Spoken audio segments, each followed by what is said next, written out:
Boa noite, pessoal. Começa agora mais um Léo Stop ao vivo. Eu queria agradecer todos vocês pelas participações. Queria pedir para você convidar seus amigos para participarem dessa transmissão. Queria dizer que essa transmissão não propõe o fim de todos os problemas, a solução de tudo, como as transmissões da direita, mas reflete sobre os eventos que estão acontecendo no Brasil. Se você já está participando pelo Facebook, eu gostaria de te pedir, por favor, compartilhe por aí no Facebook. Se você está participando pelo YouTube, eu te peço, compartilhe aí no WhatsApp, no Twitter, enfim, onde der para compartilhar para a gente aumentar o alcance. E eu gostaria de apresentar para vocês mais uma pessoa que aderiu à campanha Lula Livre. Essa pessoa é o Deltan Dallagnol. Não, que coisa estranha, não, é isso mesmo. O Deltan Dallagnol disse que o Lula não pode decidir se aceita ou não ir para o semiaberto. A estratégia do Deltan Dallagnol é muito clara. O Deltan Dallagnol não quer que o Lula vá para o semiaberto. O Deltan Dallagnol quer que as pessoas parem de gritar Lula livre. O Deltan Dallagnol quer ofuscar a Vaza Jato. O Deltan Dallagnol quer adiar para sempre o julgamento da suspeição do Sérgio Moro. Isso porque a Lava Jato, os criminosos de Curitiba, estão ruindo com a prisão do ex-presidente Lula, exatamente a prisão do ex-presidente Lula que chama atenção para os crimes da Lava Jato, até porque eu nunca vi um movimento Cunha Livre. Vocês já viram algum movimento do tipo Cunha Livre? Não, não tem movimento Cunha Livre. A Lava Jato está hoje sendo discutida pelo mundo. Os crimes do Ministério Público Federal estão sendo discutidos pelo mundo exatamente por causa da prisão do ex-presidente Lula. E agora nós teremos pela primeira vez na história da humanidade a soltura coercitiva. Parece engraçado, mas não é engraçado. Imaginem vocês que o Sérgio Moro articulou para fazer uma condução coercitiva do ex-presidente Lula. A finalidade da condução coercitiva era escândalo político. Escândalo político porque o ex-presidente Lula poderia ter sido formalmente intimado para depor na Polícia Federal, mas não. O Sérgio Moro queria uma condução coercitiva, porque através de uma condução coercitiva, eles poderiam produzir material para a Rede Globo, eles poderiam estampar para a sociedade que o Lula estava sendo preso. Eu recebi, inclusive, eu estava trabalhando na Inglaterra, e eu recebi a mensagem no WhatsApp. Os grupos de WhatsApp já sabiam que o Lula sofreria a condução coercitiva. O que aconteceu naquele momento foi que os grupos de WhatsApp compartilharam. O Lula vai ser preso hoje, pessoal. Daqui a pouco nós estamos aí compartilhando. Dito e feito, os grupos de WhatsApp sabiam antes da condução coercitiva do ex-presidente Lula. Os grupos de WhatsApp do bolsonarismo já estavam compartilhando a condução coercitiva do ex-presidente Lula. Agora a coisa mudou. Agora o Dallagnol vai ter que promover a liberação coercitiva do ex-presidente Lula. Porque agora nós temos aqui os idiotas que gritavam o Lula está preso, babaca. Os idiotas que gritavam que o Lula ia morrer numa cela de Curitiba, hoje eles estão impressionados. Hoje esses idiotas que antes participavam da live falando o Lula vai ficar lá até 2200, o Lula vai morrer naquela cela. Os idiotas agora estão vendo uma coisa completamente diferente. Os mesmos idiotas que estavam dizendo Lula tá preso babaca, agora estão vendo o Dallagnol se esforçando para o Lula sair da cadeia. O Dallagnol está se esforçando para abafar o caso sobre os crimes cometidos pela Lava Jato. E hoje a mesma turminha que estava desesperada comemorando a prisão do Lula, dizendo o Lula tá preso, babaca, não consegue explicar por que o Flávio Bolsonaro está lutando no STF para o Queiroz não ser investigado. A mesma turma que dizia o Lula tá preso, o babaca, não consegue explicar por que o Eduardo Bolsonaro não quer deixar o sargento, preso com 39 quilos de cocaína, falar com o Brasil. Então, o Lula, nesse momento, está preso, mas está tecnicamente solto, porque até a acusação agora está propondo uma liberdade coercitiva para o ex-presidente Lula. Mas a liberdade coercitiva não é tão fácil assim. Sabe por quê? Para libertar coercitivamente o ex-presidente Lula, o Dallagnol vai ter que fazer uma coisa que não tem como obrigar o Lula a fazer, que é assinar o termo de progressão de pena, as condições para a progressão de pena. E o Lula não vai assinar. Para o desespero do Dallagnol, o Lula não vai assinar. Porque o Lula não vai assinar, o Dallagnol, a Carolina Lebos e os demais procuradores e até o Sérgio Moro vão continuar ouvindo o povo clamando por Lula livre. E tem mais. O povo vai continuar clamando por Lula livre. O Intercept vai continuar vazando as falcatruas da Lava Jato. E o povo vai continuar compartilhando as falcatruas da Lava Jato. Mas não para por aí. Não é só isso. O Moro vai continuar sendo investigado pelos crimes que ele cometeu. E enquanto o Lula tiver forças para pressionar o Playboy de Curitiba, ele vai ser exposto. Então, a liberdade coercitiva do ex-presidente Lula depende de uma assinatura do ex-presidente Lula.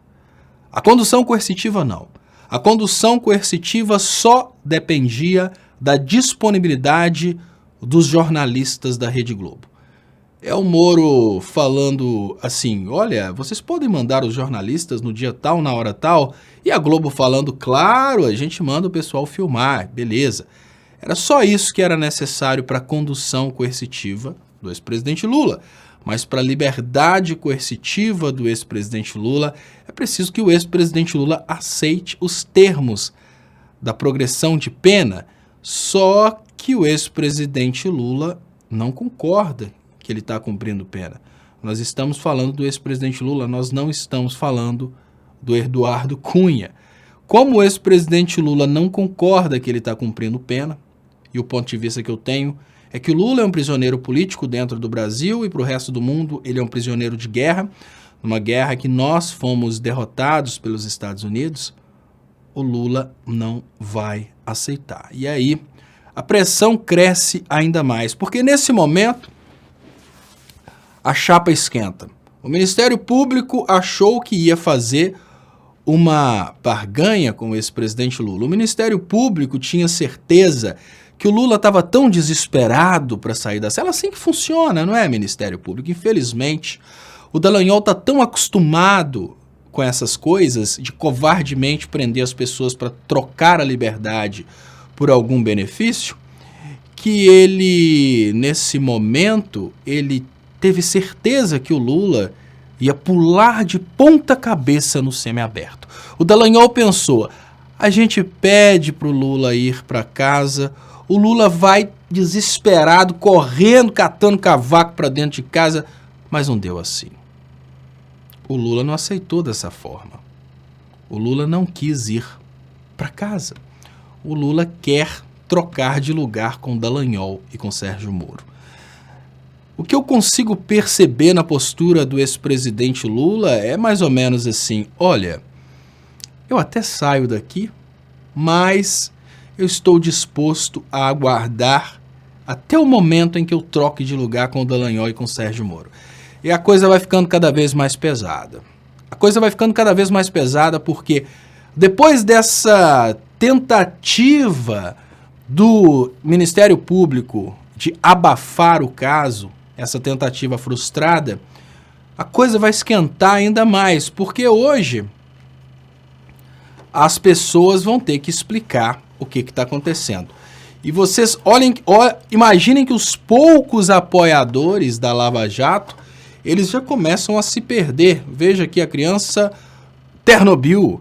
Nada a ver. O MPF está oferecendo o semiaberto só para não terem como continuar a falácia de preso político. Olha, Ternobil, o MPF está oferecendo o semiaberto para conseguir abafar a pressão sobre o MPF. Porque hoje a prisão do Lula causa uma pressão sobre os crimes da Lava Jato. E o MPF, passando o Lula para uma prisão dentro de casa, o preso político continua da mesma forma. Porque se o Lula continuar no semiaberto, que na verdade não vai ser semiaberto, vai ser prisão domiciliar, o Lula continua sem os direitos políticos, ou seja, ele continua sendo preso político. Então as coisas não estão como antigamente. E olha, o que eu acho interessante é que existem pessoas que insistem nessas teorias infantis, como o Ternobil, mas são pessoas que já não têm coragem de colocar o próprio nome, o Ternobil. Eu tô esperando voltar, eu quero ver o que vai falar o Tony Conceição, quero ver o que vai dizer Ruth Mick aqui, lógico. Mas lembrem-se, não temos mais pessoas que consigam apresentar seus nomes reais. O Delgado sumiu faz tempo. E olha que interessante, nessa mesma direção, nós temos aqui essa notícia.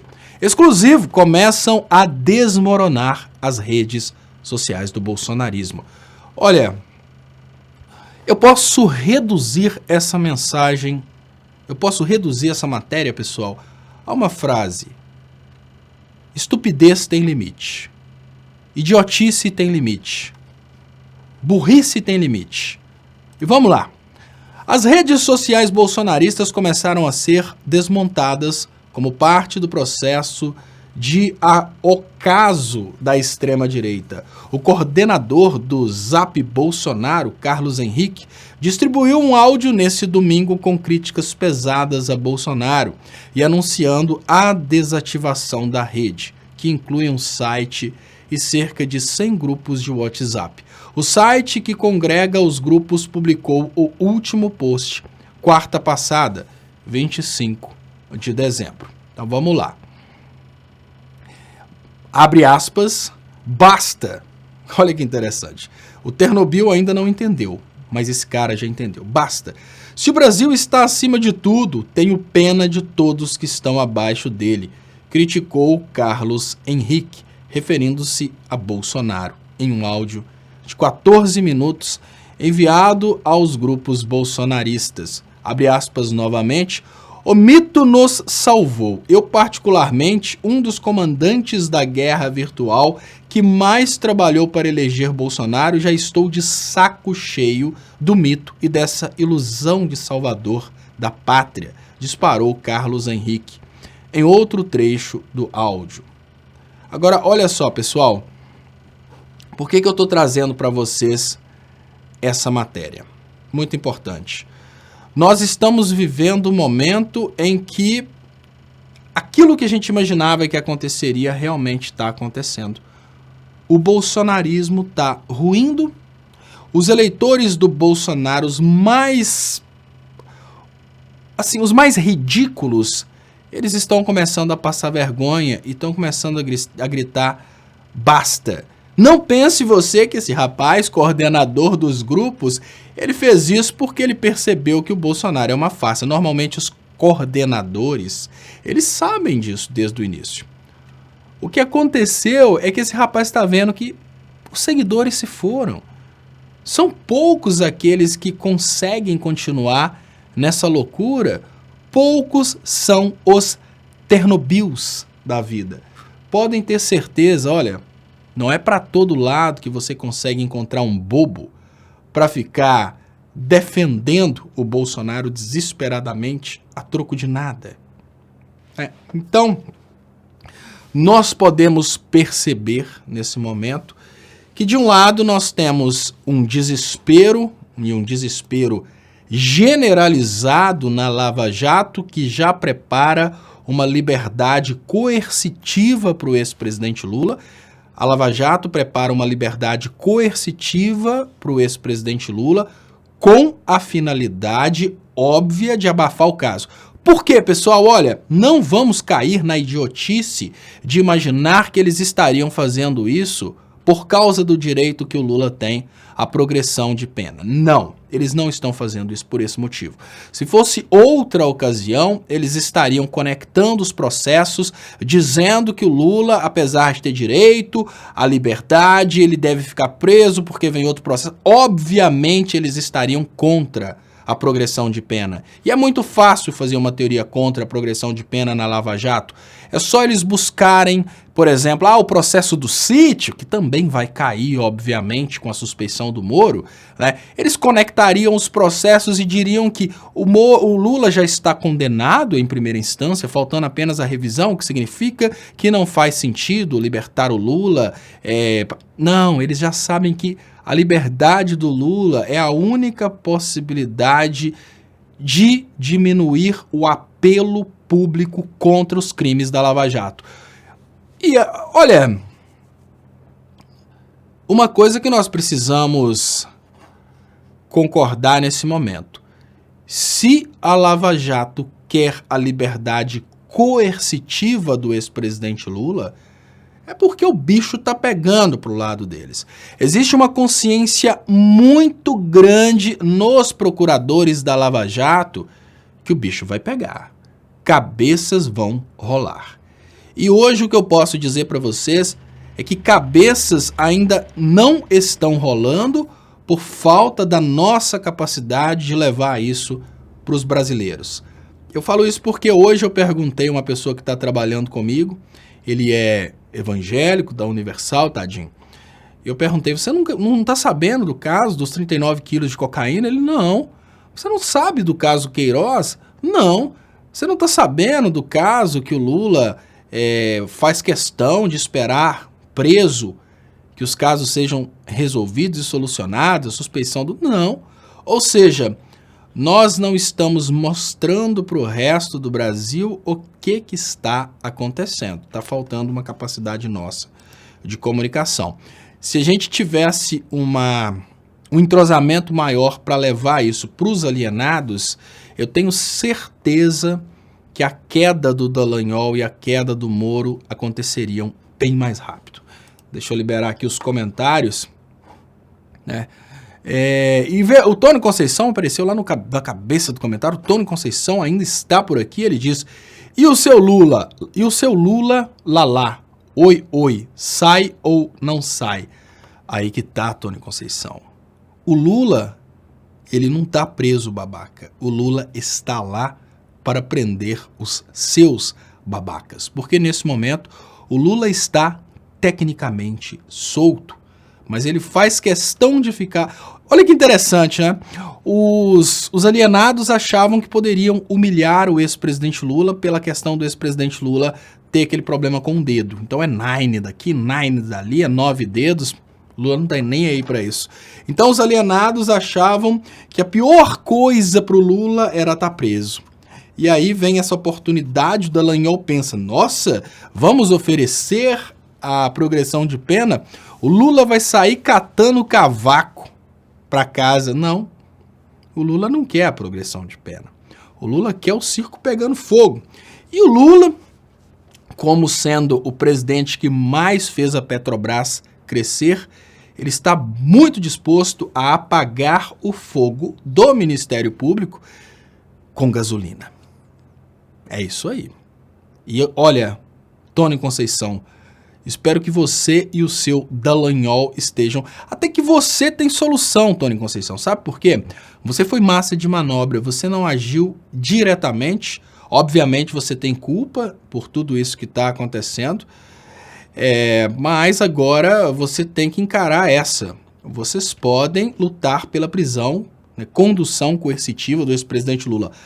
Mas liberdade coercitiva é difícil, porque a liberdade coercitiva depende de uma assinatura do ex-presidente Lula. Então, por mais que ele seja realmente... O Lula está disponível ao Estado, né? Digamos que a prisão política do ex-presidente Lula, se ela fosse uma prisão verdadeira, uma prisão legal, o Lula estaria disponível ao poder estatal Então o poder estatal define se ele fica preso ou se ele não fica preso. Mas a prisão do ex-presidente Lula só pode ter uma progressão se o ex-presidente Lula aceitar as condições da progressão. E ele não vai aceitar. Então vai ter que ser o quê? Progressão coercitiva? Liberdade coercitiva? E enquanto a gente fala do ex-presidente Lula e sua liberdade coercitiva, eu gostaria de entender por que ninguém está preocupado com o motivo pelo qual Eduardo Bolsonaro está impedindo o sargento preso com 39 quilos de cocaína de contar de quem é a cocaína. Por que o sargento que foi preso com 39 quilos de cocaína não pode falar com o Brasil, não pode contar a sua versão da história? E a pergunta que eu faço nesse momento é: Ternobil e Tony Conceição, é essa família que vocês estão protegendo? Essa família que vocês estão protegendo? É lendo Novos Caminhos, Léo, Tony Conceição nem votar, ele vota. Sim, mas há a possibilidade do Ternobil fazer 16 anos nas próximas eleições e a gente precisa curar esse menino. Mais rápido possível.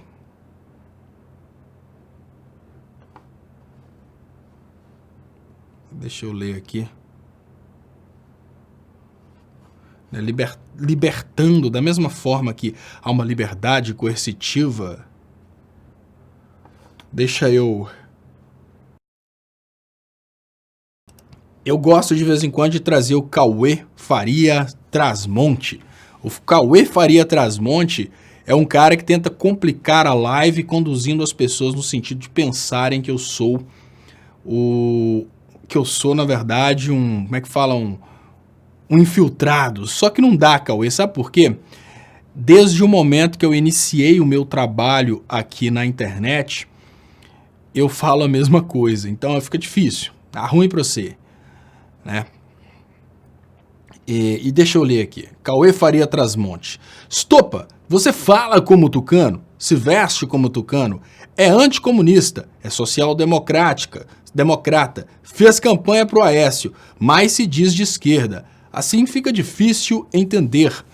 Olha, Cauê Faria Trasmonte, eu posso ser direita, eu posso ser esquerda, eu posso ser pra riba, eu posso ser pra baixo, posso ser comunista, posso ser liberal, eu posso ser Super Saiyajin, Batman, Coringa, posso ser Kryptonita ou Superman, não interessa.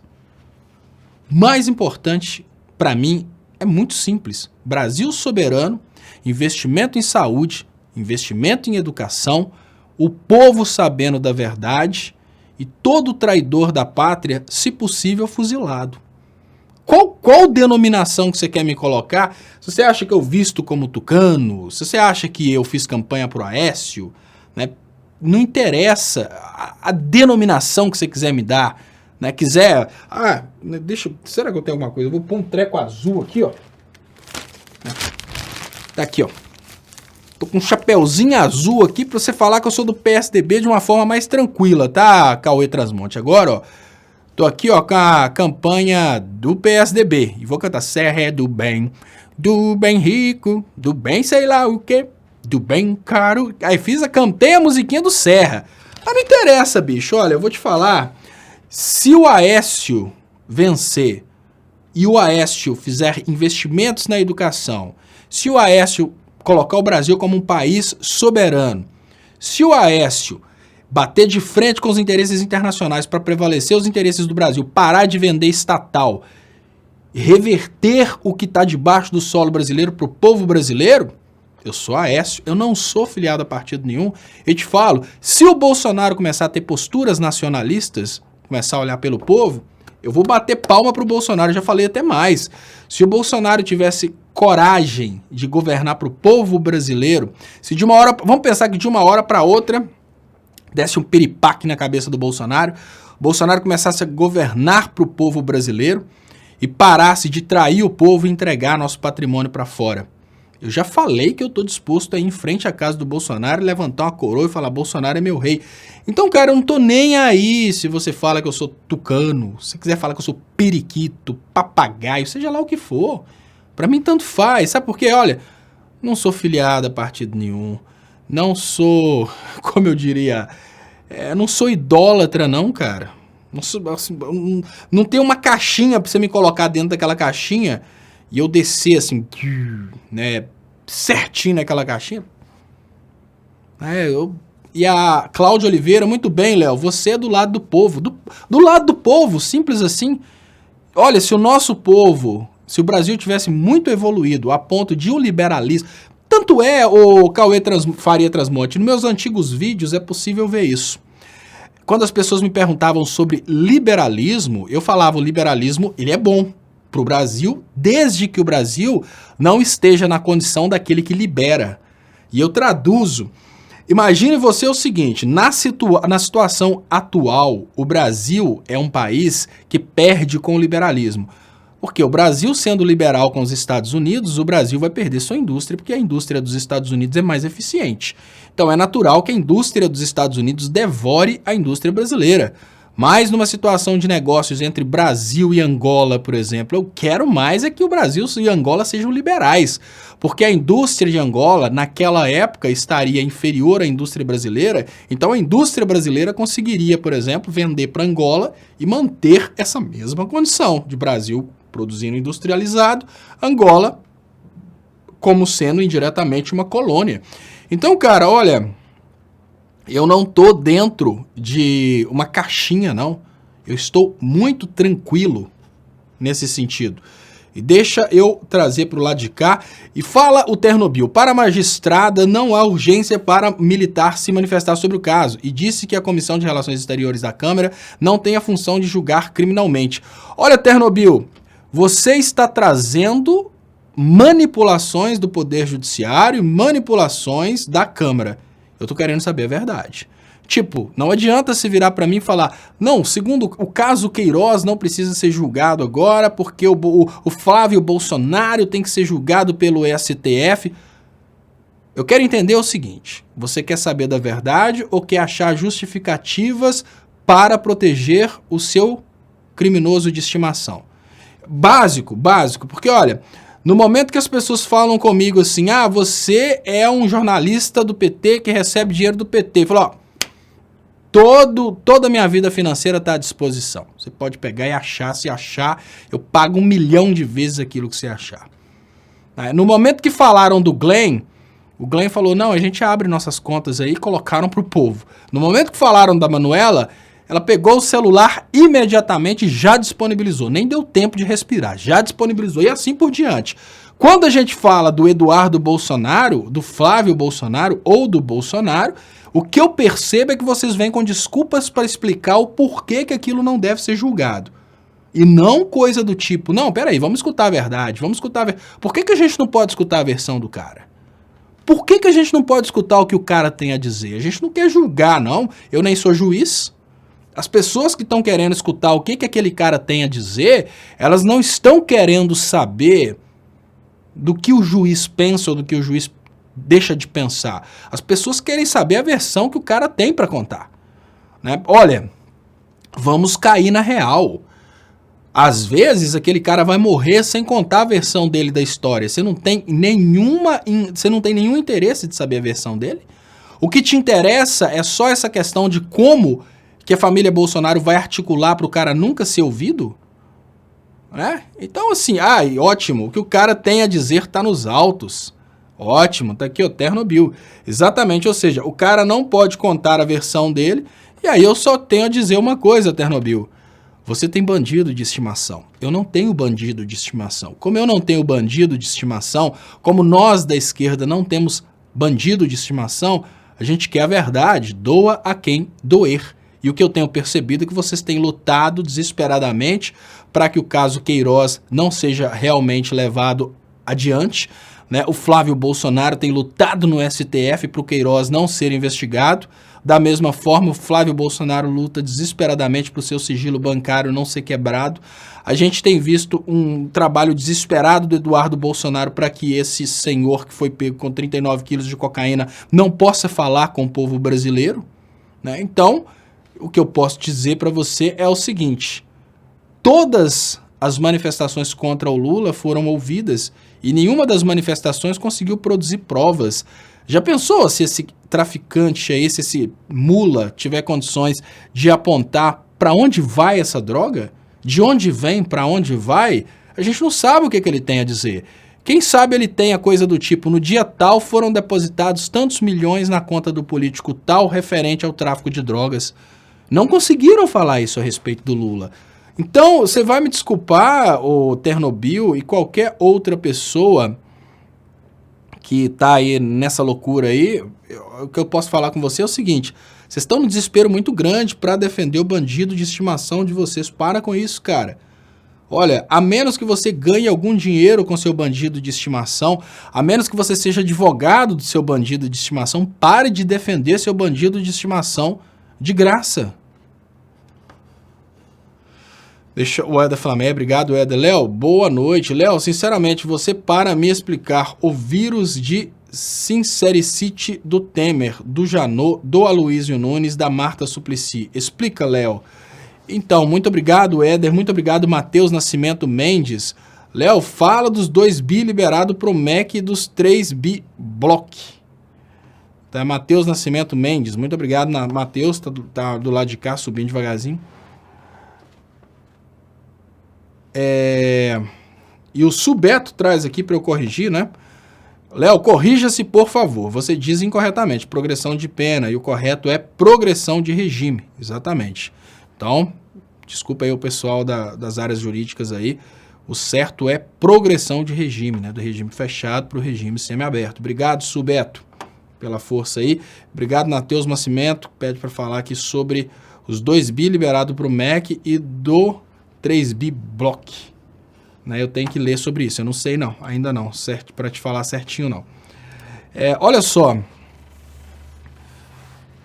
então, o que eu acho, Éder, sobre essa questão aí do que está movimentando essas pessoas, é porque não dá para esconder mais, né? Imagina o seguinte: você participou de uma organização criminosa. A organização criminosa brasileira, as pessoas ainda não têm noção do tamanho. As pessoas não têm noção do tamanho da coisa. E isso está fazendo com que pessoas não entendam o que está acontecendo. Eu só vou fechar a janela direita ali para ela parar de vibrar. Só um segundo.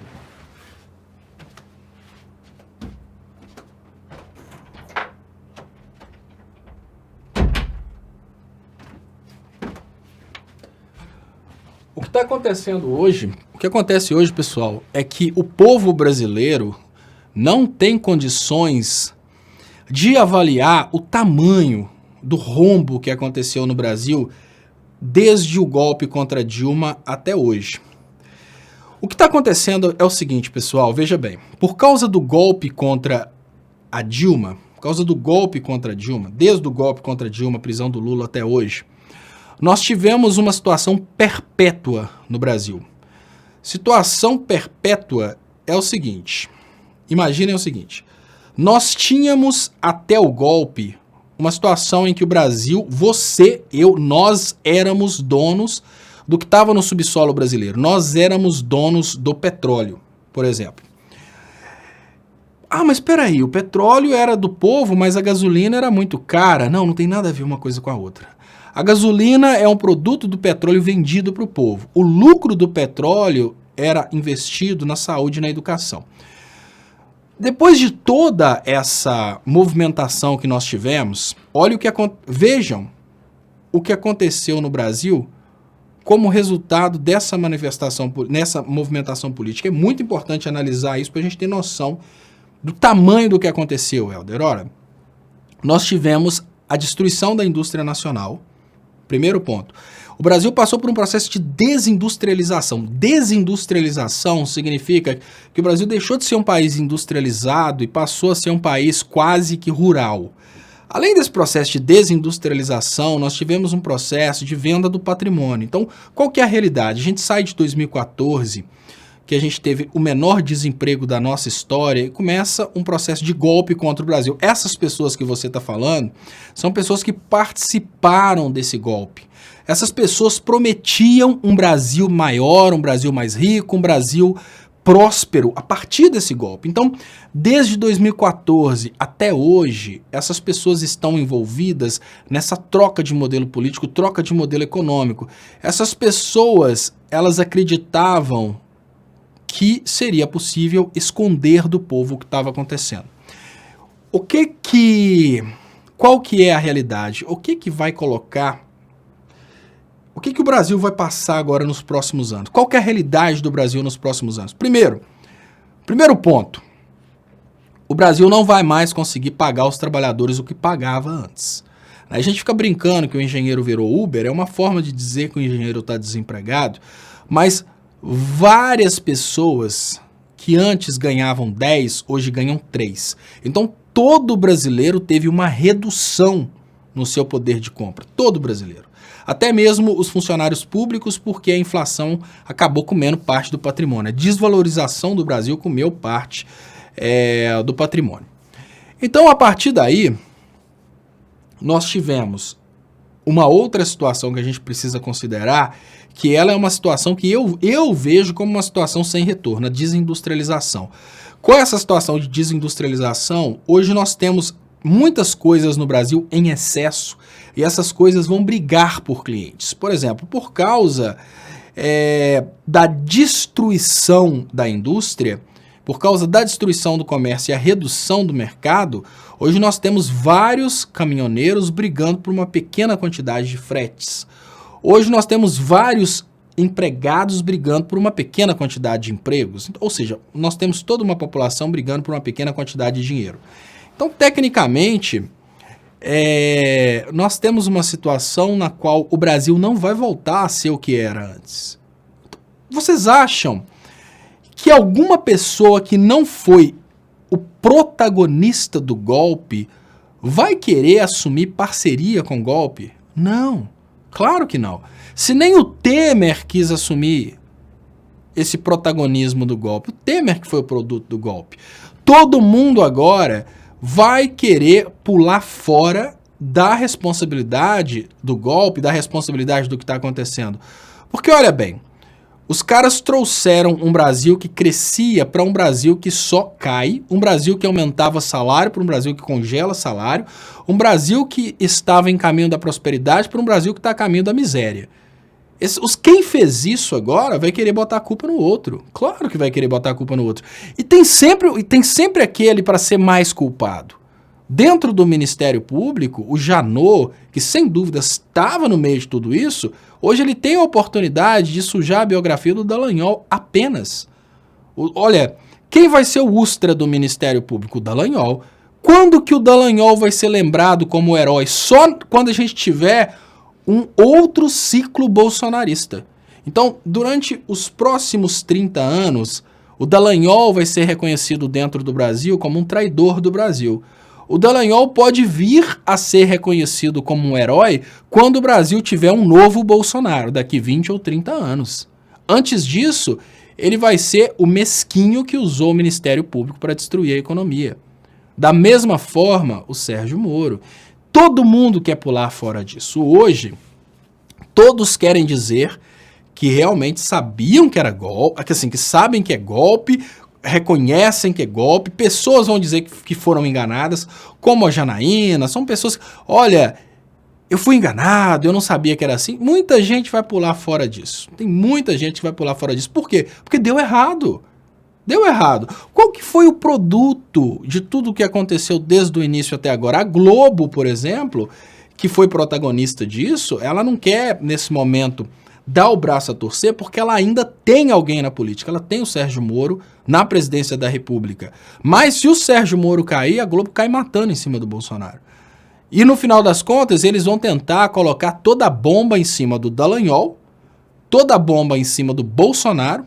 O Sérgio Moro ainda tem a proteção da Globo, ele é uma aposta da direita brasileira, mas vão tentar culpar alguns personagens da política por toda a desgraça que foi feita por um grupo político. Isso é a grande realidade. E olha, pessoal, existiam pessoas dentro do PT que não se movimentaram para proteger a Dilma do impeachment, porque essas pessoas estavam tão tranquilas do tipo, olha, nós somos o PT, nós temos a maioria do povo. Elas estavam tão tranquilas que elas pensavam assim, deixa a Dilma cair, porque é melhor pra gente, que depois eu venho candidato. Então, hoje, a grande realidade é que ninguém quer ser pai do fio feio. O golpe foi um fio feio.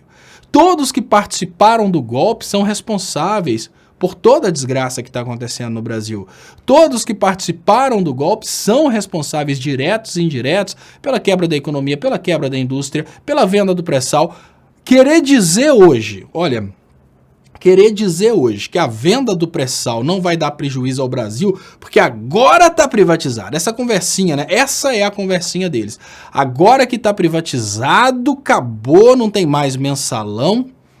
Não, gente, agora não tem mais mensalão, mas em contrapartida, agora vai ter praticamente um estrangulamento na educação brasileira, um estrangulamento na saúde, e os políticos já começam a perceber que a gente já tá... Eu recebi no WhatsApp, pra vocês terem uma ideia, dentre as coisas loucas que a gente recebe, eu recebi no WhatsApp uma mensagem de grupos que estão começando a criar correntes ensinando a fazer bomba para jogar na igreja. Quando eles me colocam nesses grupos, eu saio, porque isso é até perigoso, até participar desses grupos, porque se depois descobrem, por exemplo, a inteligência da polícia, descobre que esses grupos estão articulando essas coisas, obviamente eles vão atrás de todo mundo que está nos grupos. Então o que eu faço? Eu saio fora do grupo assim que acontece uma coisa dessa. Mas eu fui incluído num grupo que as pessoas estavam começando a articular compartilhamento de informação de como produzir bomba para julgar dentro de igreja evangélica. Nós estamos indo com o Brasil para uma situação na qual é impossível prever o que vai acontecer depois. Quem que é louco de querer estar do lado daqueles que fizeram essa desgraça acontecer? Esse posicionamento do Janot, para mim, foi um posicionamento muito esclarecedor, Helder. Olha, o Janot, por causa da sua filha, ele cogitou matar um ministro do STF por causa da sua filha. Nós estamos vivendo um Brasil que agora vai começar a matar filhos de muitas pessoas. E existe uma diferença. Quando o governo Fernando Henrique deixava 300 crianças morrerem de fome por dia, esse governo deixava 300 crianças morrerem de fome numa região que a morte por fome era comum. Hoje nós estamos de uma situação bem diferente. Nós estamos vindo de uma situação em que o Brasil já tinha praticamente esquecido da morte por fome e o Brasil está começando a ser reincluído nessa situação. Nós tivemos na cidade de Brasília um caso de uma pessoa que pegou o caminhão, né, aquele caminhão do Corpo de Bombeiros, e foi em direção ao Congresso para bater no Congresso Nacional e derrubar o Congresso. Então nós estamos vivendo uma situação em que está todo mundo com medo. Quando eu recebi, foi hoje, eu recebi essa mensagem de grupos que estão se formando para começar a julgar bomba incendiária dentro de igrejas evangélicas.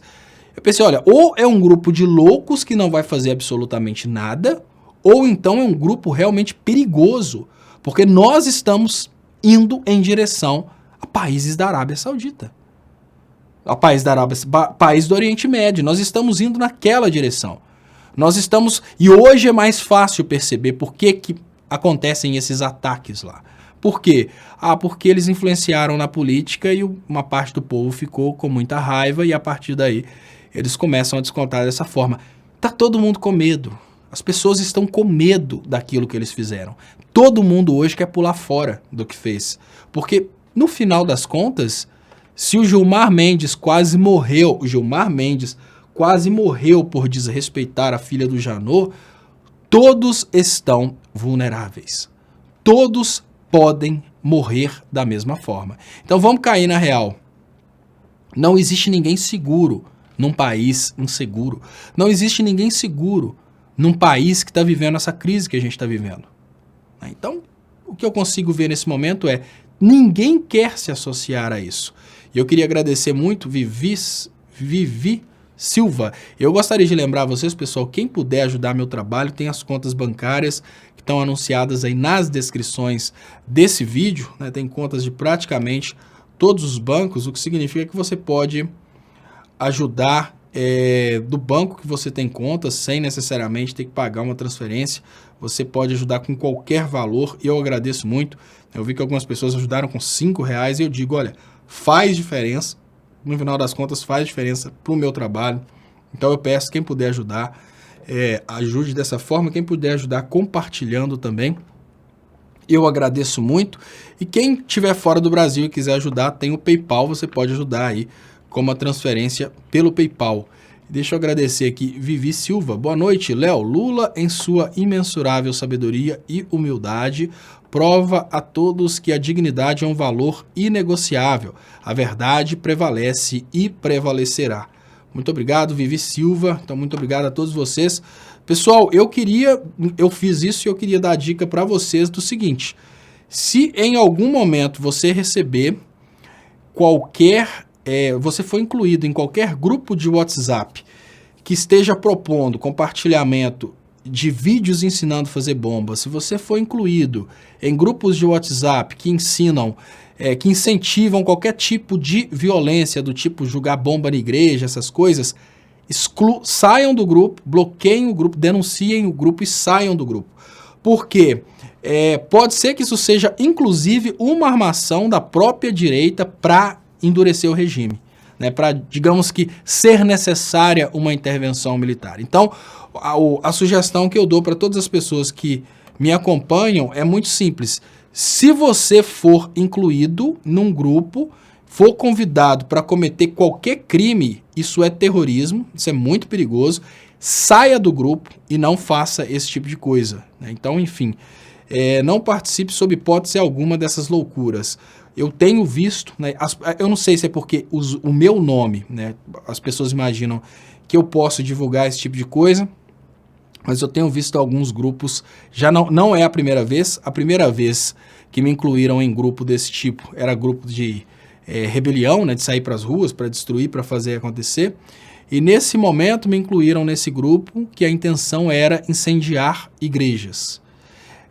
Provavelmente, imagino eu que talvez seja até uma isca, né, para poder ficar falando sobre isso e depois conduzir a gente aí para a ideia de que a gente está praticando um ato terrorista. Mas a dica que eu dou para vocês é essa.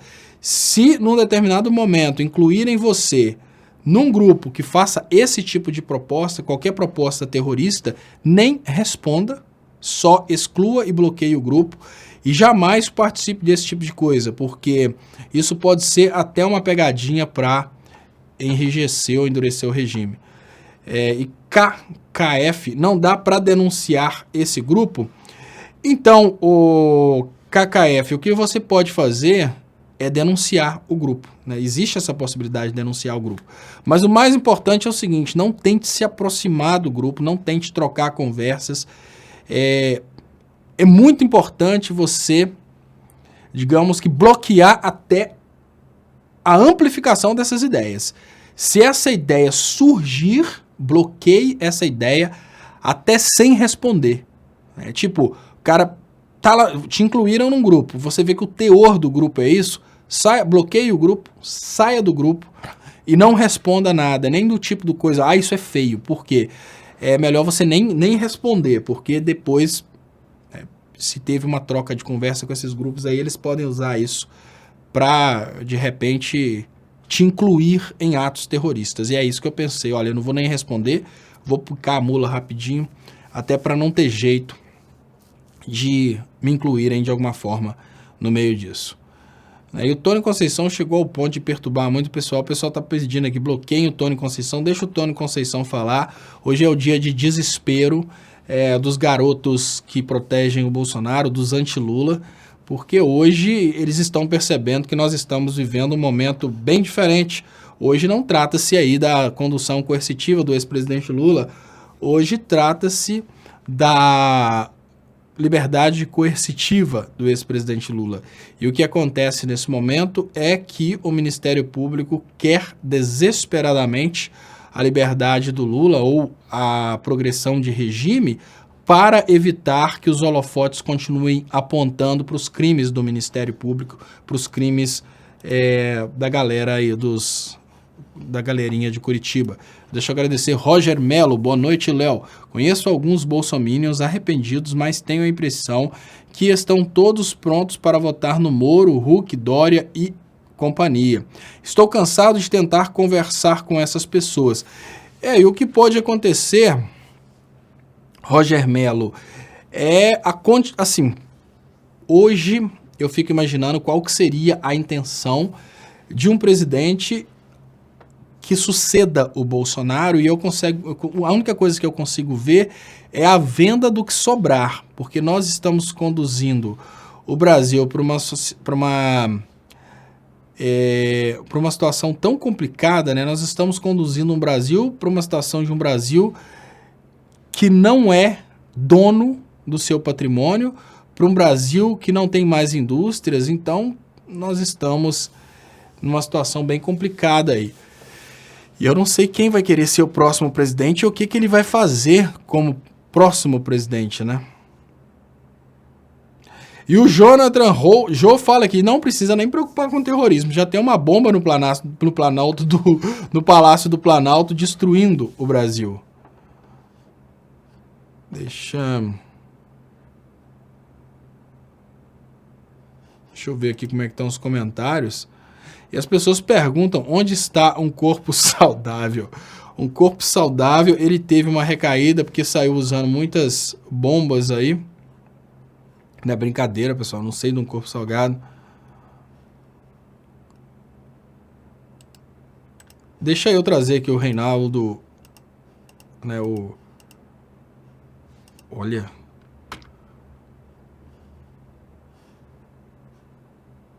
O meu computador fala que eu estou sem internet, mas parece que eu estou com internet, até porque parece que eu estou vendo aqui o... Deixa eu agradecer aqui o Éder Flameyer. Léo, sou funcionário BR, trabalho sujando as mãos de petróleo há 18 anos e digo que daqui a 15, 20 anos os brasileiros irão chorar com toda essa entrega de uma reserva que deixaria o Brasil em igualdade com a Arábia em reserva. Exatamente, Éder. O que eu tento explicar é isso mesmo. Você está falando uma coisa bem interessante. Em poucos anos, o Brasil vai entender o que fez. E hoje, imagine você, Helder Flameyer, o que passa a Nigéria. Obviamente, não são todas as pessoas da Nigéria que sabem de como a Nigéria perdeu o seu patrimônio. A gente sabe que existem pessoas que não têm noção do que aconteceu, né? Mas imagine o que passa um nigeriano que fica sabendo sobre o que aconteceu com a realidade da Nigéria, que o Brasil repete a história da Nigéria. Infelizmente, o Brasil está vivendo exatamente a mesma coisa, um país que teve a oportunidade de ser dono do próprio petróleo, investir na saúde e na educação. E volto a dizer, pessoal, ser dono do petróleo não tem nada a ver com gasolina barata. Ser dono do petróleo olha, o petróleo foi vendido, o lucro é revertido para todo o povo. Gasolina barata é lucro revestido a quem consome muita gasolina, né? Ah, não, beleza, a Petrobras é do Brasil, então a gasolina vai custar 1 centavo. Quem vai se beneficiar disso? Quem tem carro. Ah, não, olha, a Petrobras é de todo o Brasil. O lucro do petróleo vai ser investido na educação do povo brasileiro. Todo o país vai se beneficiar de um país mais educado, de um país com mais saúde. Então é importante que as pessoas entendam a diferença, porque os MBLs, eles usam esses argumentos para tentarem dizer que o petróleo é do brasileiro, mas a gasolina é cara. Não tem nada a ver uma coisa com a outra. O petróleo ser do brasileiro não implica nenhuma necessidade numa necessidade aí desesperada de que o brasileiro tenha uma gasolina barata, não. Uma coisa não tem nada a ver com a outra, né? Então, enfim. Pepe Legal, a Dilma investiu na educação e o Kid Bengala, mais dinheiro para roubar, né? E tá rolando muito, toda hora essa galera tá vendendo alguma coisa nossa mesmo, viu, Kid Bengala, né? Lembrando que durante o tempo que era o governo Lula, o governo Dilma, a gente não saía vendendo tudo aí para roubar, não. Letícia Durão, o corpo saudável é da mente podre, estava assediando as mulheres do chat. Se ele voltar, eu saio. Letícia Durão. Mas, Letícia Durão, corpo saudável tem o perfil daqueles caras que usaram muito anabolizante, então ele fica assediando, mas ele não funciona não é brincadeira. Olha, e aconteceu uma coisa aqui bizarra com a minha internet, caiu o servidor DNS, né? Olha o que está acontecendo aqui, então fica difícil para eu trazer as notícias, mas sobrou uma notícia aqui, que é essa. Essa ainda não fechou, e eu posso repetir quantas vezes for necessário. Para tentar ofuscar a Vaza Jato, os procuradores de Curitiba estão pensando na soltura coercitiva do Lula, na liberdade coercitiva do Lula. E hoje os eleitores do Bolsonaro, a galerinha que antes comemorava a prisão do ex-presidente Lula, essas pessoas que antes estavam falando Lula tá preso, babaca, hoje estão desesperadas dizendo o Lula tem que ir para casa, babaca. Né? Então E o anticristo fala, não é engraçado, Léo. Não sei o que você está falando que não é engraçado, mas lendo aqui mais comentários, já que sumiram as notícias, o Guedes incompetente não consegue melhorar a economia, então inventa mais impostos como CPMF. O Guedes passa, talvez, por um momento que não incomoda, porque, obviamente, ele faz parte dos poucos que estão ganhando dinheiro no Brasil, mas é um momento muito interessante, porque, vejam bem, o Guedes, como liberal, ele não pode aplicar uma política keynesiana a partir de uma iniciativa do governo. Uma política keynesiana é mais ou menos assim, pessoal, olha, o governo vai gastar na economia para fazer a economia funcionar. Então vamos pensar numa política keynesiana dentro da sua cidade, a partir daí você começa a pensar que é possível aplicar no Brasil inteiro. Vamos pensar que sua cidade está parada. Nenhuma pessoa da cidade tem coragem de investir sozinha, porque ela pensa, se eu investir, eu posso perder dinheiro, então eu não vou investir. Então está tudo parado. Aí o prefeito da cidade vai aplicar uma política keynesiana. E aí o prefeito da cidade vai e começa a arrumar as ruas da cidade. O prefeito, para arrumar a rua, ele tem que contratar pessoas para trabalharem, ele tem que comprar cimento, ele tem que fazer um monte de medidas que acabam demandando produtos e mão de obra da sociedade, porque as pessoas foram contratadas para trabalhar, as pessoas começam a comprar mais, porque agora elas têm dinheiro, porque as pessoas começam a comprar mais, o supermercado vende mais e contrata mais gente e assim por diante. Esse impulsionamento da economia ele pode acontecer a nível federal através de investimentos do Estado federal. Vamos imaginar que o Guedes pensa, olha, tá ruim, não tem condições da economia voltar, vamos partir para o keynesianismo. Então o governo começa a investir em construção de estradas, construção de aeroportos e põe pau para quebrar. Aí a construção de estradas vai demandar aí produção de asfalto, etc. E assim por diante. Olha, vai construir um aeroporto novo, contrata gente, compra cimento, e aí a economia começa a girar por causa desse investimento. Isso causa um certo endividamento no Estado, mas em contrapartida retoma a produção. E porque retoma a produção, o endividamento acaba sendo compensado pela nova arrecadação dessa produção que foi retomada. Então é um toma lá da cá. O Guedes não pode fazer isso porque o Guedes ele é uma proposta liberal. Se ele fizer uma coisa dessa, ferrou pro lado dele. Então o que ele faz? Ele tenta fazer com que você faça isso. O governo do Guedes não pode fazer isso. Então ele propõe que você tire o seu FGTS para que isso aconteça. Mas é muita infantilidade do Guedes imaginar o seguinte, olha, vamos imaginar que de uma hora para outra o governo inicia a construção de uma hidrelétrica na sua cidade. Obviamente, porque o governo iniciou a construção de uma hidrelétrica na sua cidade, vão várias pessoas trabalhar nessa hidrelétrica, o supermercado sabe que vai vender mais, por isso contrata mais pessoas, determinadas empresas vão mudar para essa cidade, porque sabem que a construção dessa hidrelétrica vai demandar cimento, vai demandar ferragem e assim por diante. Agora, imaginar que essas empresas vão se movimentar porque o povo vai retirar R$500 do FGTS, é muita infantilidade e chega a nível de estupidez o Guedes imaginar que ele vai substituir uma política keynesiana advinda de um investimento conjunto do povo através do Estado pela tentativa de super inovar fazendo uma política keynesiana com você tirando seu FGTS. É até patético uma coisa dessa, mas ele está tentando transferir essa responsabilidade que seria de toda a sociedade através do Estado para aqueles poucos que estão trabalhando e têm o FGTS para sacar R$500. Então, a grande realidade é que não vai dar. As pessoas já estão percebendo que não vai dar, a gente não vai ter nem voo de galinha nessa economia, não. A gente vai ter só fracasso. E o que a gente vai ter no PIB brasileiro? Uma substituição do PIB industrial para o PIB rural. Máquinas estão produzindo no Brasil, não são os trabalhadores, são máquinas. Máquinas produzindo lá nas fazendas. Os trabalhadores na cidade hoje estão sentindo o gostinho do fora Dilma, fora PT.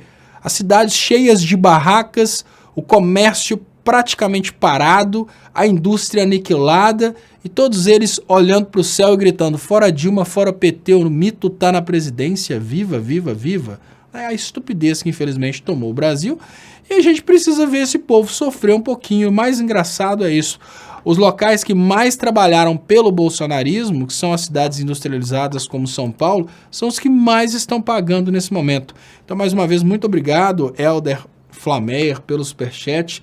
Eu gostaria de lembrar você que você pode ajudar meu trabalho através das contas bancárias que estão anunciadas aí nas descrições desse vídeo, né? E nas descrições, quem tiver no Facebook, se você puder compartilhar aí, eu agradeço também os compartilhamentos. Você pode ajudar meu trabalho, obviamente, compartilhando também. Liberando aqui. E o Cauê Faria Trasmonte fora Keynes, burguês. Cauê, eu sinto em lhe informar, tá, Cauê, que o Keynes já morreu. E já tem muito tempo, tá? Não tem como você falar fora Keynes, ele já tá fora há muito tempo. E o Ternobil fala, eu sou da indústria e não vejo nada que você tá falando. Ternobil, eu gostaria de dizer para você que nós estamos falando da vida real. Isso não vai impactar na indústria montada com bloquinhos Lego. Eu estou falando da indústria brasileira. Eu não estou falando do banco imobiliário, eu não estou falando do Lego, eu não estou falando do videogame, eu estou falando da vida real. Vida real, cara. A indústria brasileira se desconectou. Tudo que trabalhava para a construção civil quebrou. Tudo que trabalhava para a cadeia de produção do petróleo queimou. Eu não estou falando do seu joguinho de Lego. Inclusive, eu gostaria até de dizer para você, Ternobil, que tem Lego para mecânica, tem Lego para tudo. Então, tem até uns Legos aí para atuadores pneumáticos, muito massa. Isso aí não vai ser influência. Se você tem esse kit Lego aí, isso não vai ser influenciado pela macroeconomia, porque é uma brincadeirinha dentro de casa. O que eu tô falando é da indústria de verdade, pô. Tipo, olha, aquela indústria ali produzia cimento para vender para a OAS. A OAS quebrou, ela quebrou também. Tô falando de indústria de verdade, Ternobil. Você vai entender isso quando você crescer um pouquinho mais. E o Fora Keynes, burguês aqui do Cauê Faria Trasmonte. Notícia ruim para você, não dá para pedir Fora Keynes, tá, Cauê? Porque o Keynes já morreu, já faz um certo tempo. Mas você pode, obviamente, pedir fora Bolsonaro. Bolsonaro está na área. Não dá para pedir fora Keynes. Deixa eu liberar aqui os comentários.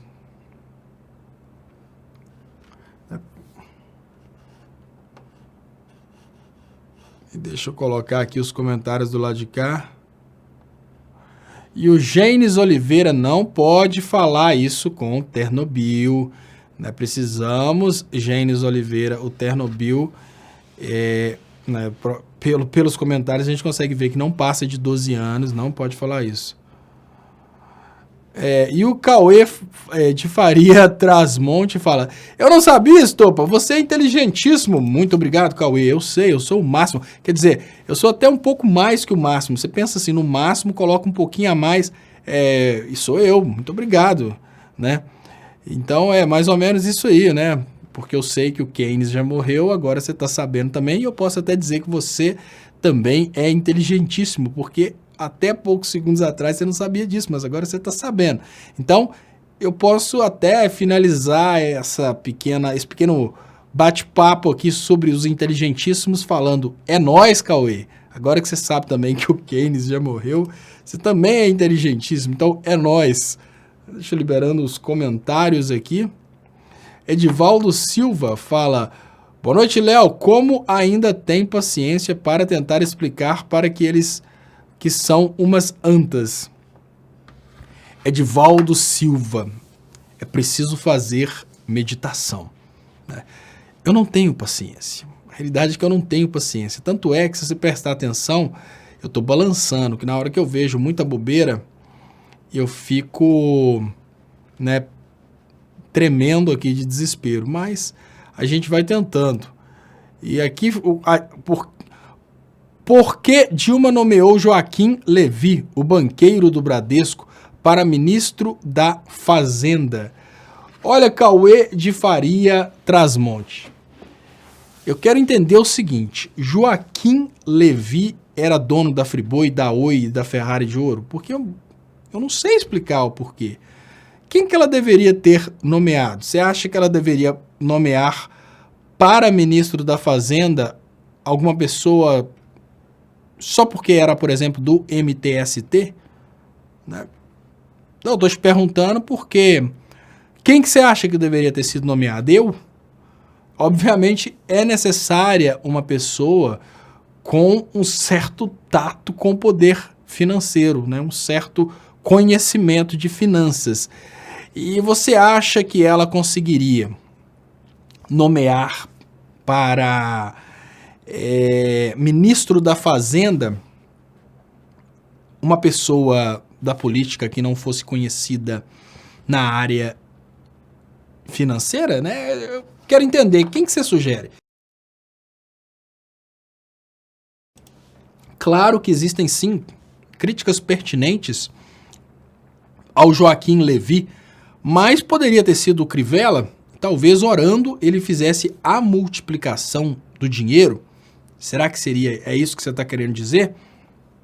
Ou talvez ela poderia ter nomeado o Valdomiro, que aí o Valdomiro ia chorar e com o choro do Valdomiro o dinheiro brasileiro se multiplicaria, porque quem gosta de fazenda é o Valdomiro.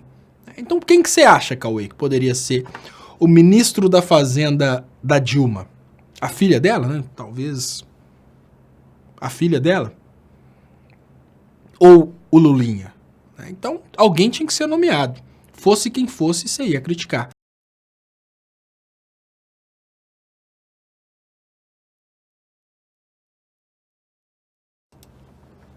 E o Chernobyl fala, o Léo protege as indústrias que roubavam os cofres públicos. Olha, Chernobyl.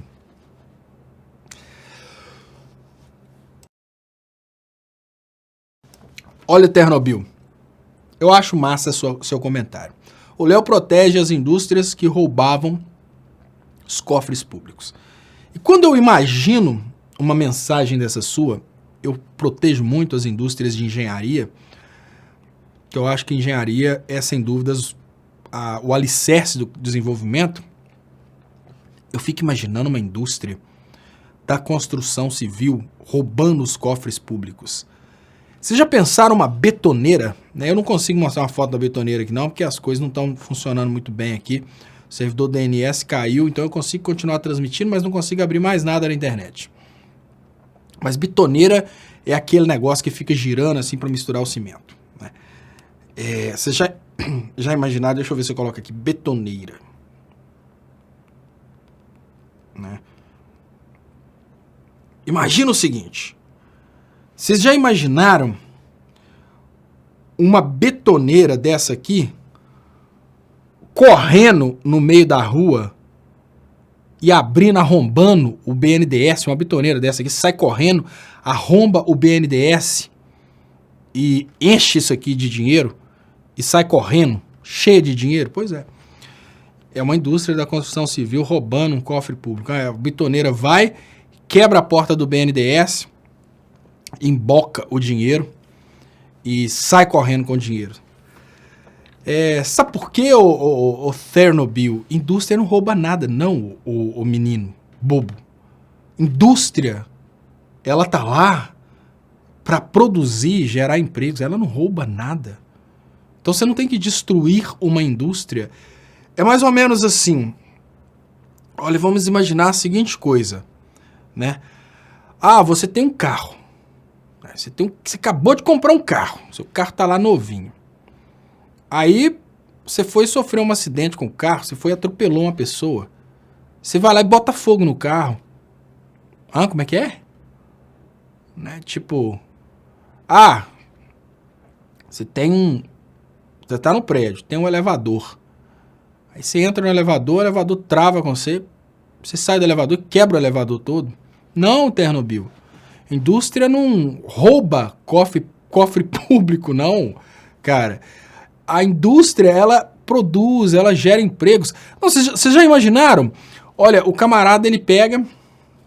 Imagina o seguinte, o cara chega, compra um pão, aí chega em casa, vai comer o pão, lá dentro do pão tem um pedacinho de pedra, quebra o dente dele, e vai lá e quebra a padaria. Não, Ternobil, não é assim que funciona. O que rouba os cofres públicos é o ser humano. É o bandido que você tem de estimação. Então, o que você precisa fazer, Ternobil, é punir o criminoso e não destruir a indústria que gera empregos. Eu não tenho problema nenhum com a prisão dos diretores da OAS, eu não tenho problema nenhum com a punição dos diretores. Falo até mais, no momento que os diretores da OAS começaram a ser julgados, surgiram provas contra eles, e eu tenho lá minhas dúvidas, eu acho que muita coisa estava sendo feita ali para extorquir os diretores da OAS, não para poder punir, mas encontrou um diretor de uma empresa que é criminoso, mete esse cara na cadeia, coloca outro diretor, se não conseguir outro diretor, coloca o interventor do Estado, mas não destrua os empregos. Sabe por quê?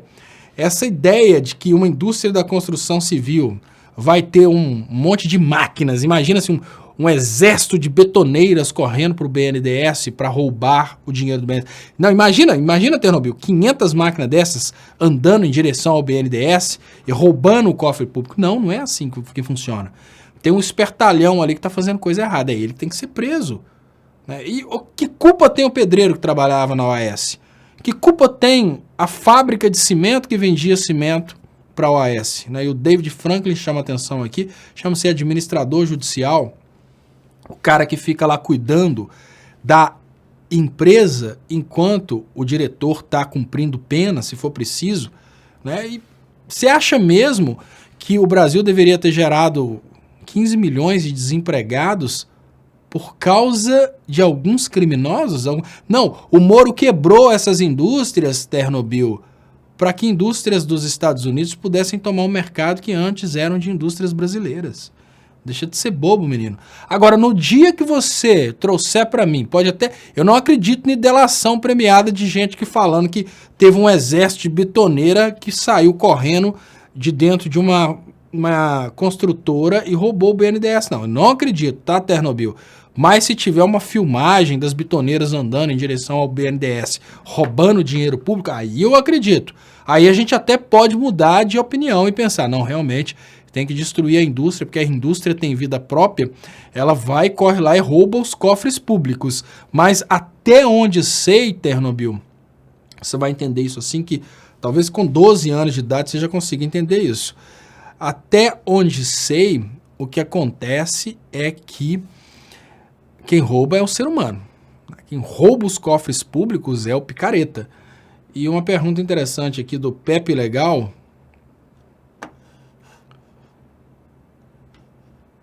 que pergunta como a China conseguiu conciliar capitalismo e socialismo. Essa pergunta é interessante. Deixa eu agradecer a presença aqui de Chocoprint BR, lembrando vocês podem ajudar na sobrevivência do meu trabalho através das contas bancárias que estão anunciadas aí nas descrições desse vídeo. Eu queria agradecer também outro moderador que chegou aqui, Tatiana, muito obrigado a todos vocês, muito obrigado aos moderadores. Eu queria agradecer também o empenho do colega Anthony, do Portal Sabendo Direito, que trabalha na divulgação. E olha, A questão da China, Pepe Legal, por como que a China conseguiu, né, e a prepotência da criançada, tá ali. Ternobil fala, Léo, com 12 eu tô entendendo melhor que você com mais de 30. É isso mesmo que quebrou o Brasil, Ternobil. Olha, há uns 3 anos atrás, uma criançada se uniu na internet para divulgar o liberalismo. Isso aconteceu. Há uns 3 anos atrás, a gente tinha aí um exército de moleques aí de 12 anos que sabiam absolutamente tudo de economia. E eles pediram para o Brasil o modelo econômico da Argentina. Eles batiam palmas para a Argentina. A Argentina quebrou, agora o Brasil está quebrando. Eu estou achando que essa falta de semancol que vocês crianças não entendem de economia, essa falta de semancol que está dando essa oportunidade para a gente ser fatiado. Né? E é mais ou menos assim. É um erro que não tem volta, porque depois que entregou já era. Então, a dica que eu te dou, Ternobil, é o seguinte, da mesma forma que ninguém teria coragem de levar uma pessoa para fazer uma cirurgia no médico de 12 anos de idade, eu digo para você que eu não tenho coragem de acreditar em você, economista de Facebook com 12 anos de idade. Então, o que aconteceu no Brasil foi isso, o brasileiro não tem coragem de levar a mãe, o filho, ou, assim, levar um ente querido no médico com 12 anos, 14 anos de idade, não, que aprendeu no Facebook. Mas, em contrapartida, o brasileiro teve coragem de confiar na opinião política de uma molecada aí que... Né? Se uma pessoa chegar e falar assim, eu sou médico, só que eu me formei estudando sozinho na internet na escola austríaca de medicina. Eu não fiz medicina numa universidade, não. Ninguém tem coragem de confiar no cara. Agora, em termos de economia, a palavra final sobre economia no Brasil tornou-se a opinião da molecada que ficava vendo vídeos da escola austríaca. Né? Assim cresceu o MBL. É exatamente aí que está a situação. Da mesma forma que não ia dar muito certo uma cirurgia realizada por um Ternobil de 12 anos de idade que aprendeu cirurgia no Facebook, não podia dar muito bom resultado a ideia de um Brasil que foi conduzido por economistas de Facebook que se formaram por vídeos da escola austríaca, né? Doutores com 12 anos de idade. E assim a coisa desandou. Mas essa questão da China é o seguinte. O que acontece com essa questão da China é que a China conciliou a abertura de mercado, né, essa abertura de mercado para atrair o capital internacional, e ela manteve uma proteção sobre o seu povo para evitar que o povo fosse influenciado por Facebooks da vida. Então, a China é comunista? Eu não acho que a China é tão comunista, não. A China não é assim tão comunista. A China não tem políticas comunistas como poderia ter. Eu diria até mais. A Inglaterra é mais comunista que a China. Mas a China é administrada pelo Partido Comunista. É bem diferente, tá, pessoal? Olha, toda vez que você tiver a ilusão de que a palavra Partido Comunista tem alguma coisa a ver com comunismo, o que você precisa pensar é o seguinte: Bolsonaro foi eleito para lutar contra a corrupção. Então, ou seja, não é o nome que tem alguma coisa a ver com a coisa, né? Bolsonaro é o cara contra a corrupção. O que tem a ver a proposta com a realidade? Não tem nada a ver a proposta com a realidade. Então, o que acontece é que a China, ela teve uma política, obviamente, interessante para participação do governo em determinadas áreas, como, por exemplo, políticas energéticas, a participação do governo na redução da miséria, mas ela não é aquela China que evita o crescimento da desigualdade social. Bom, isso foi, obviamente, o que eu aprendi através de algumas entrevistas que foram compartilhadas. Eu fiz um curso de economia. No curso de economia tiveram alguns vídeos a respeito da realidade da China, e o que dizem é que a China tem um comunismo de mercado. Então é mais ou menos assim, se a ideia do comunismo é exatamente a inexistência do mercado, Então não é comunismo. Não dá para imaginar que a China tem um comunismo de mercado.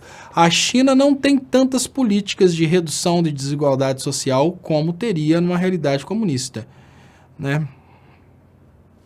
E Cauê Farias Trasmonte pergunta: a Inglaterra impede que não haja desigualdade social? Olha, Cauê, a China não faz isso, não.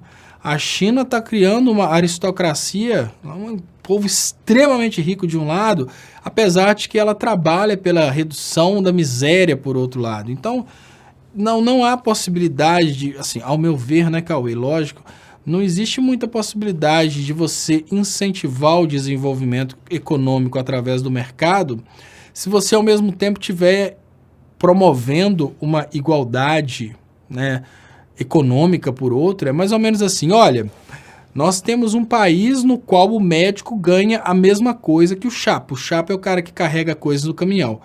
Aí o chapa começa a trabalhar com 16 anos de idade e já começa a acumular riqueza. O médico tem que estudar mais 10 anos. Depois de 10 anos estudando, o médico vai começar a acumular riqueza. Então, eu te pergunto, quem que vai deixar de começar a trabalhar aos 16 anos de idade como chapa para estudar mais 10 anos para virar médico, sendo que lá no final das contas ele vai ganhar a mesma coisa que um chapa ganha? Então não há, e esse exemplo é obviamente um exemplo que não é meu, trazido aí pela teoria do Rawls, e eu não consigo ver uma possibilidade de uma proposta de igualdade plena produzir riquezas. Não há possibilidade de uma proposta. E eu te falo, o Cauê Faria Trasmonte, que o comunismo é tão desmotivante que eu não sei se eu, numa realidade extremamente comunista, eu não sei se eu teria me dedicado como eu me dediquei, porque você pensa, olha, e são coisas que a gente precisa ter semancol. Tem hora que você tem que ter aquela noção de que, tipo, olha, que coisa bonitinha, né? Ficar falando de comunismo, igualdade. Não, isso não funciona, gente. Não funciona. Eu imagino, olha, hoje, essa parte aqui da minha mão, ó, não sei se é possível ver através do... Não sei se é possível ver através do vídeo, né? Essa parte aqui da minha mão tá inchada, ó. Isso é tendinite. Eu tenho tendinite nas mãos porque em determinados momentos da minha vida eu estava trabalhando 20 horas por dia. E aí eu pergunto, Cauê de Faria Trasmonte, será que se eu estivesse vivendo num mundo comunista, eu trabalharia 20 horas por dia para dividir o que eu tenho com os outros que não estão trabalhando? É a maior ilusão do mundo ficar tentando insistir nessa coisa de comunismo. Isso não funciona, não. Assim, obviamente, o capitalismo que respeita a importância de investir na saúde, ele respeita a ideia de que somos uma sociedade na qual a saúde de todos é interessante para todos. Então, eu acho interessante que parte do meu trabalho seja investido na saúde social, porque eu não quero estar exposto as doenças dos outros. Isso é um pensamento capitalista. Eu quero viver numa sociedade na qual não exista uma pessoa intencionada em viver no mundo do crime para me roubar, porque essa pessoa é valorizada pela sociedade. Então eu não quero necessariamente que determinadas pessoas me roubem. Eu quero que essas pessoas ganhem bem para que essas pessoas não precisem me roubar. Isso é um pensamento capitalista, é uma responsabilidade do capitalismo.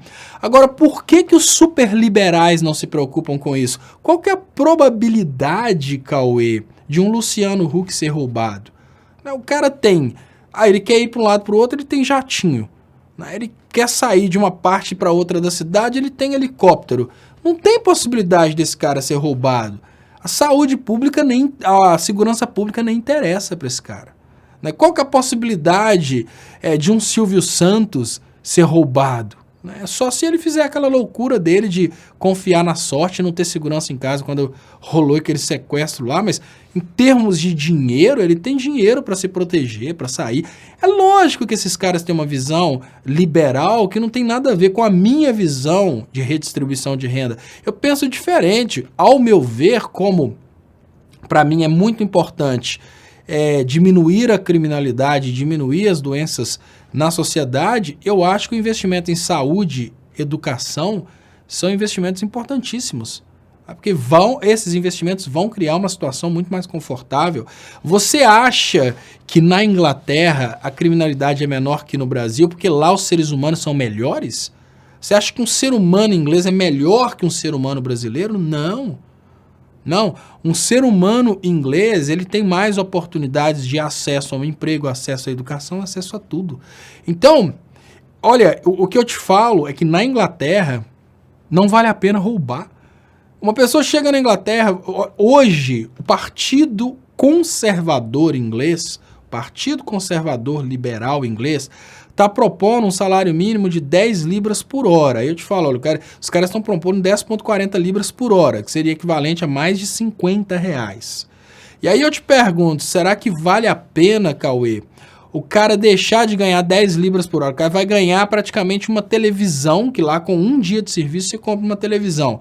Será que vale a pena o camarada chegar e entrar na casa do outro para roubar uma televisão? Não vale a pena, cara.